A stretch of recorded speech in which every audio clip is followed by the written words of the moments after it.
人生百态，娱乐开怀，欢迎收看谈笑余生。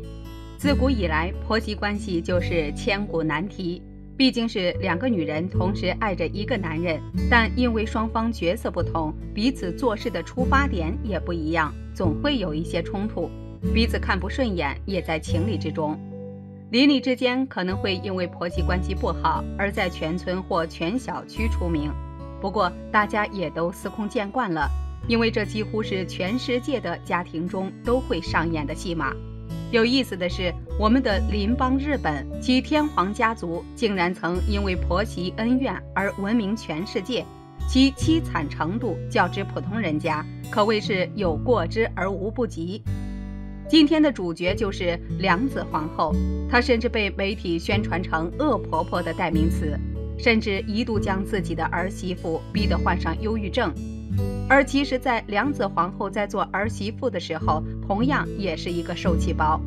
1903年3月6日，日本东京的王族九耳宫邦彦王家诞下了一个女婴，名字叫九耳宫良子。她的母亲是当时日本著名的萨摩藩12代公爵岛津忠义的女儿，可想而知，这个小郡主日后的身份必定非凡。果不其然，年纪尚幼的良子从小就接受皇家教育，还没从女子中学毕业就已经被选定为太子妃。为此，她不得不早早退学，住进寄宿学校，并立刻开始成为皇家媳妇，做各种预备学习。所以说，良子之所以能够成为太子妃，靠的不是什么容貌，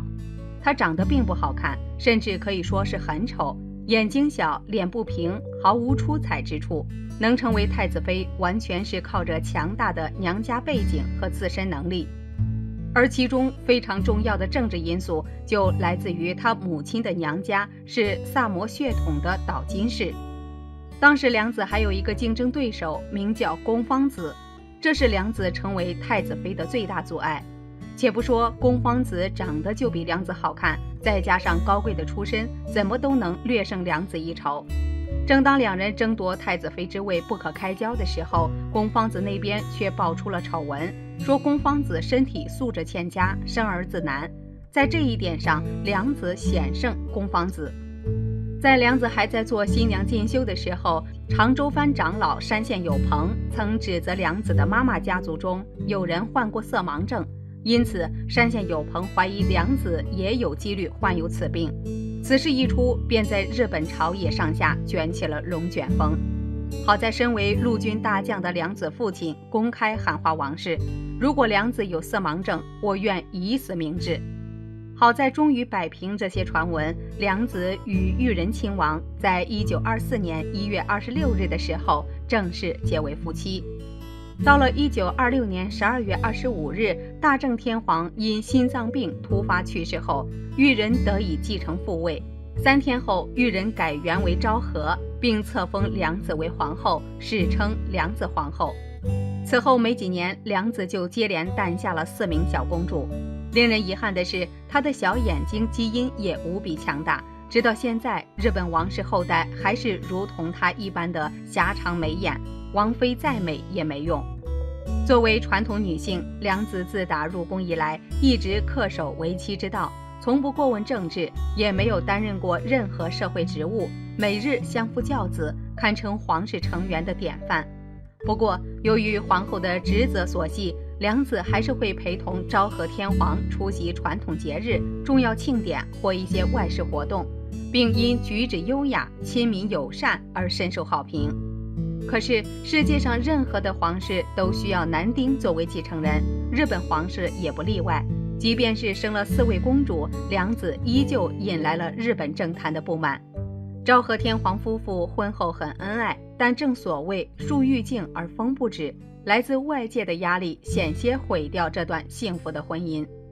原来良子皇后婚后所生的4个孩子都是公主，才导致裕仁没有男子气概。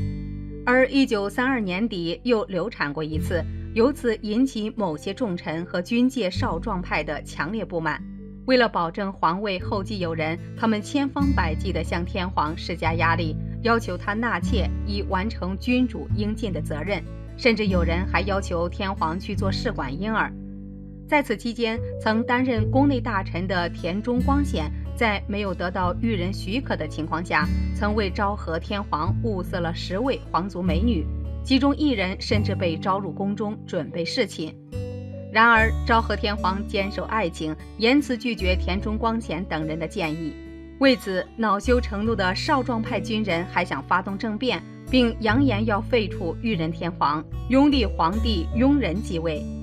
面对这种危机时刻，裕仁没有接受服侍过2代天皇的田中光显伯爵等人的安排，甚至抛出被神化的婚姻宣言，奉行一夫一妻主义。除了政治方面有人反对之外，良子皇后的婆婆也是对其多有刁难。据说良子皇后的婆婆当年节子皇后被认为身体素质差，但是结婚后第1胎就是儿子。而良子被认为身体素质好，却连生4胎都是女儿，这就让婆婆节子皇后很是生气。本来节子皇后就看不惯良子，因为节子是庶出的皇后，身份地位本就赶不上良子，就只能用婆婆的身份压制。可怜的良子只能不断被婆婆催生，因为生不出儿子，被婆婆训斥。不过幸好皇后的肚皮够争气，在1933年底诞下皇长子明仁，才算是结束这场风波。此后良子皇后又相继生下1男1女，可谓多子多福。正所谓己所不欲，勿施于人。良子皇后既然遭受如此多的磨难，按理说不应该让悲剧发生在下一代人身上。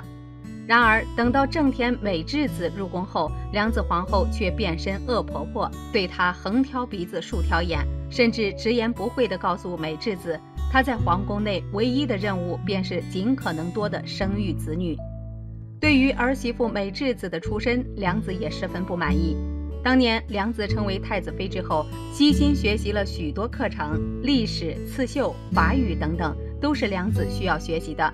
经过这一番培养，良子也算是一位合格的太子妃。然而美智子出生平民，受教育程度本身就没有良子好，所以良子一直拿这件事说美智子，而且还公开让美智子在婚礼上出丑。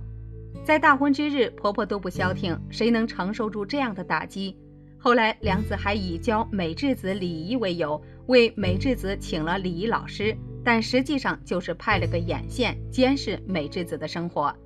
并且只要美智子做的有一点不好，良子就会破口大骂，丝毫不给儿媳妇面子。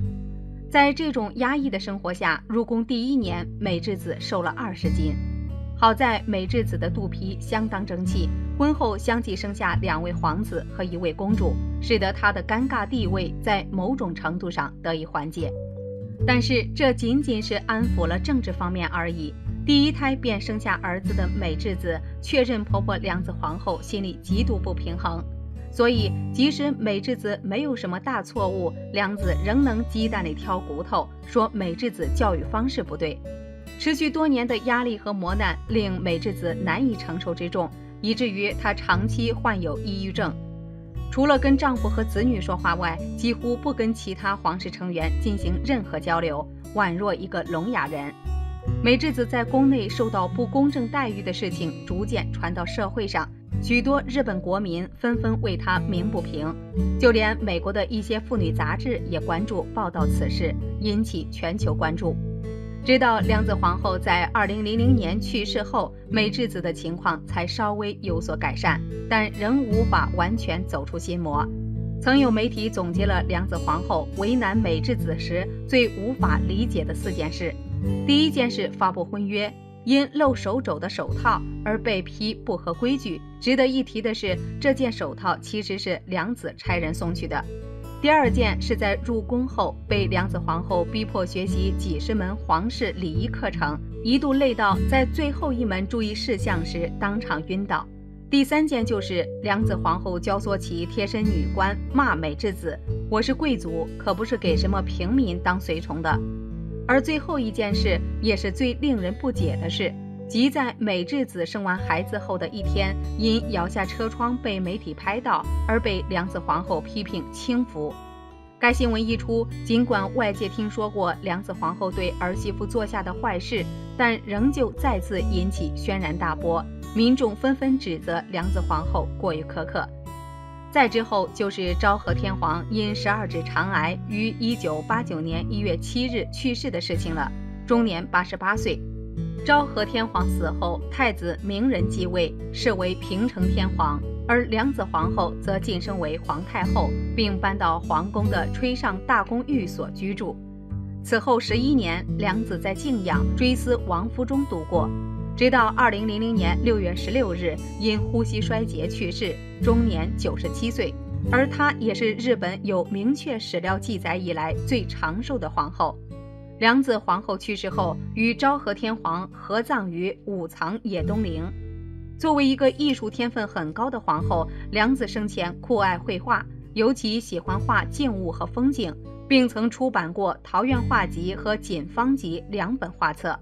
因此，等到太后去世后，宫内省引用日本汉诗集《怀风藻》中“花疏桃源香，草秀兰眼心，四海既无为，久遇正清纯”2句诗，确定她的谥号为香纯。日本皇室家族的合照，宣告万世一系天照神族的光辉。如出一辙的是头顶圆饼大脸，标志性的眯眯眼，这副面容便是对于香纯皇后良子的典型刻画，仿佛在皇族血液里默默暗藏良子的灵魂，世世代代提醒我们曾经发生在深宫所院里的婆媳丑闻。曾经历经坎坷的良子，对于儿媳妇美智子并没有因此仁慈，美智子的美貌与才智反而加剧婆媳之间的矛盾。人人相报何时了？良子皇后的一生，从遭受否定的婚姻、众叛亲离的挑拨，到多年媳妇熬成婆，成为自己儿媳妇的噩梦，重复上演在相同位置不同身份的2个女人生命剧场里。但是仔细检视良子的一生，恰恰可以提供我们历史的线索和反省的借鉴。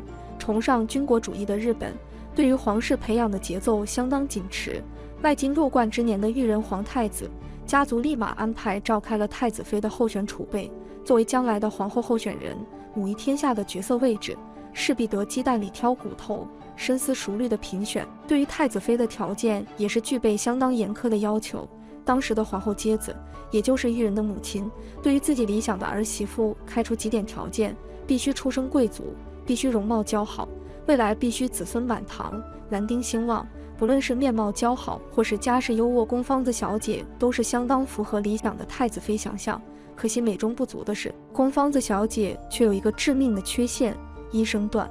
定其为不孕之身。作为皇室的一家之母，传宗接代本来就是理当的职责，更何况尊贵的神系皇室血脉，岂能轻易断绝呢？于是，相貌和家庭条件略逊于宫本子的良子，便在这选妃大赛之中夺得桂冠。打点起良子的背景，良子出生日本德高望重的久尔家族，是数一数二的贵族后代，加上良子在学校的成绩表现优异，性格又勤苦耐劳，更重要的是良子和裕仁的长期相处，两人之间有着青梅竹马的深厚情谊，俨然是皇室媳妇的不二人选。裕仁心中也相当满意。然而，这桩看似天作之合的婚姻的进展，并无预想的一帆风顺。或许是担忧良子的深厚的家世背景，担忧良子的身份的会影响皇室的权力转移，又或者各种利益的牵扯，良子与裕仁的婚事遭受大臣的弹劾否决，被迫以各种理由延宕推迟。其实真正阻扰婚姻的，还是存在良子身上的毛病。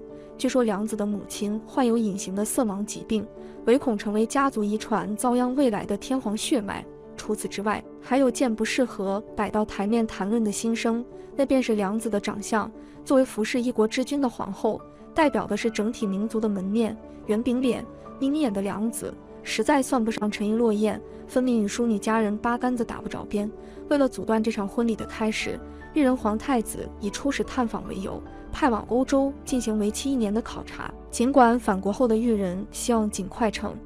亲，不料命运造化弄人，天皇的突然重病，关东大地震的国难，接连而来的天灾人祸再次破坏裕仁的如意算盘。感人肺腑的是，裕仁皇太子对于爱情的坚贞不移。环欧期间的裕仁还不忘挑选一条色泽美丽的珍珠项链送于爱人良子，仿佛认定良子就是裕仁命中注定的唯一抉择。这段爱情佳话终于获得天地的成全。1924年，良子正式成为太子妃，成为皇室家族一员。原本以为迎接良子的是白马王子与公主般的甜蜜童话，殊不知现实残酷的噩梦果实已经悄然发芽。结婚7年的良子，接连怀孕，却连续诞生4位公主，继承制的皇室传统，奠定母凭子贵的隐晦基础。尽管拥有丈夫一人的青睐，常年膝下无子的良子也难抵舆论的兴风作浪，无法诞下皇子的祸根，成为良子水深火热的宫廷生活开端。回忆良子的婆婆接子皇后当初设定的选妃要求，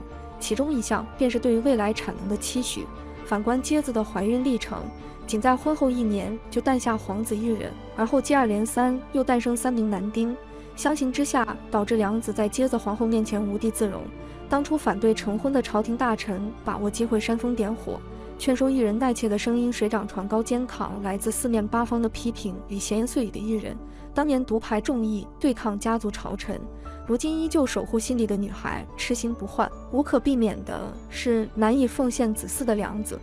始终围绕其他皇亲妯娌的嘲讽，朝廷公卿的指点，婆婆不落待见的为难。他们还私底下揶揄良子不生儿子的肚皮，压力排山倒海攻击良子，逐渐摧残原本开朗女孩的心智，慢慢催化良子骨底的邪恶基因，为未来狠毒恶婆婆的道路提前铺垫。良子的噩梦终于在怀胎10月后落幕。不负良子的殷殷期盼，一名健康的男婴顺利出生，是为未来的明仁天皇。良子仅能暂时享受余波未平的喘息，上处产后调养的母亲还没来得及体验舐犊情深，再次遭受子别之苦的打击。根据皇室规定，襁褓中的皇子必须送往东宫法医所共同抚养，保证天皇的品质。在庭院深深外面的世界，战争剑拔弩张的开始，国库的经费大量充军，皇家的生活品质同意跟进缩衣节食的状态。年幼的名人不明白战争的意义，他只知道自己每天都吃不饱。在一次良子与儿子的会面，名人哭泣地向母亲诉说委屈，所有的愤怒幻化成良子的无可奈何。面对德高望重的皇权，却又只能忍气吞声。1951年，伴随接子皇后的退位，良子身为孩子的母亲，成为一国之母。良子不再是任人摆布、言听计从的儿媳妇，一个恶婆婆的形象逐步成型。因为在清景泽履行的一场网球情缘，名人许诺海誓山盟，认定太子妃的人选属于勇敢机智、温婉娴雅的美人，有亚洲戴安娜王妃，美誉的美之子小姐。家喻户晓的戴安娜王妃因为没落贵族的出生和亲民的平易气质为人称颂。美智子的背景相比戴安娜王妃更是来自完全的平民阶级。美智子的父亲正田英三郎掌管日本大宗制粉企业，是不折不扣的商业经营。虽然并非皇亲贵族，却也是隐惹亲羡的富裕条件。美智子冠艳群芳的美貌，同为群众津津乐道的话题。2度登获时尚周刊封面人物的美智子，倾城的容颜惊煞整座时光。才貌双全的美智子，在学习上拥有出彩的成绩。主修外语专业的美智子说得一口流利英语。如此近乎完美的优异女性，唯独宿命的血缘阻碍皇室的姻缘。传统世袭的天皇制度是日本信守的规矩，皇族血脉拥有高贵不可混淆的神族血统。直到2战结束，鉴于麦克阿瑟将军的建议，裕仁天皇自主发表人间宣言，否定皇室的神格，天皇的地位跌落神坛，走进普通人们的世界。但是皇室习惯的例举还是深深刻画在民族血精神里。针对皇室组织婚姻的重要决定，美智子的群众阶级始终膈应在时代背景的融合，还有开明的裕仁天皇的应许。或许是敢于自身婚姻的碰壁，希望成全家人的良缘，终于促成这场婚姻的圆满，开创日本皇室婚姻的新篇章。第1位平民皇后诞生，引发举国的关切与激动。百姓拥上街头游行庆祝喜事的降临，唯独2个女人对于婚姻的结果表达反对。一是极贤妒能的良子皇后，另一个便是美智子的母亲。美智子的母亲清楚宫廷的卧薪尝胆，不舍女孩纠缠不清，在斗争里遍体鳞伤。事实的发展证明，不枉母亲的担忧是准确的。婆媳之间微妙的家庭关系，将本来没有血缘关系的2位女性透过男性建立起来。男性无法在母亲和妻子的角色间抉择，纷争的开端往往于使美智子张扬的美貌，加上皇族的良子从来看不起趋炎附势的平民身份，点滴成为建构混乱矛盾的城墙原材战火的燃烧，很快点燃于良子首次代表皇室的身份在媒体面前公开露面的机会。根据皇家的礼仪，皇室的女性在公众场合需要佩戴足以遮盖手臂的纯白手套。从未接受训练的美智子何尝知晓皇室复杂严苛的规范，天真的良子欣然接受来自婆婆良子的皇后的礼物，一双过短的手套。殊不知道误认的美衣，其实是恭迎皇室外人的下马威而已。佩戴不合规范手套的美智子在记者会上丑相百出，美智子更借此机会故意以此为由冷落美智子，在面对百姓的镜头前公然拒绝与失态无礼的媳妇交流，让美智子十分难堪。尽管美智子表现得贤惠勤恳，甚至在婚后不久便为皇室诞下皇子，美智子揽获所有的风光和喝彩，意味加剧良子的报复心理，岂容允许麻雀变凤凰，践踏自己头顶之上。良子皇后欺负美智子的手段愈发变本加厉。如果群众力量可以捧宠你，同样可以打击你。良子策谋煽动舆论，捕风捉影美智子的家庭信奉基督教，有违日本神道教的国格。更何况贵为太子妃，冒有带领造反之嫌，事发虽小，影响甚大。在舆论风波的压力，名人束手无策。就这样，美智子被迫赶出皇宫，搬到宫外独自居住，受尽婆婆的打压，饱受精神的折磨。美智子变得消瘦憔悴。当名人再次重逢美智子的时候，美智子已经失去当年开朗美丽的风华不再，不堪常年的滋扰。终于，美智子罹患严重抑郁，将自己关进囚牢，拒绝任何交流，病情恶化成失语症。美智子自投丈夫堂皇的贵族圈套，爱情陷阱的背后，华丽褪去是无尽的暗淡凄凉。熬去41年，良子皇后以97岁的高寿离世。深陷沼泥的美智子死前只有一个心愿，不和丈夫合葬，也算是给了自己多年的苦楚一个交代。女人何苦为难女人？仔细回想，细数眼花缭乱的纷扰，始终为难女人的不是女人本身，不过是人类自己为难自己。无情可悲的人类，又不过是大时代下惋惜残次的牺牲品。遗传3代强大的圆脸基因，不仅是良子强势的灵魂，也在暗自诉说那重复上映惹人唏嘘的婆媳故事。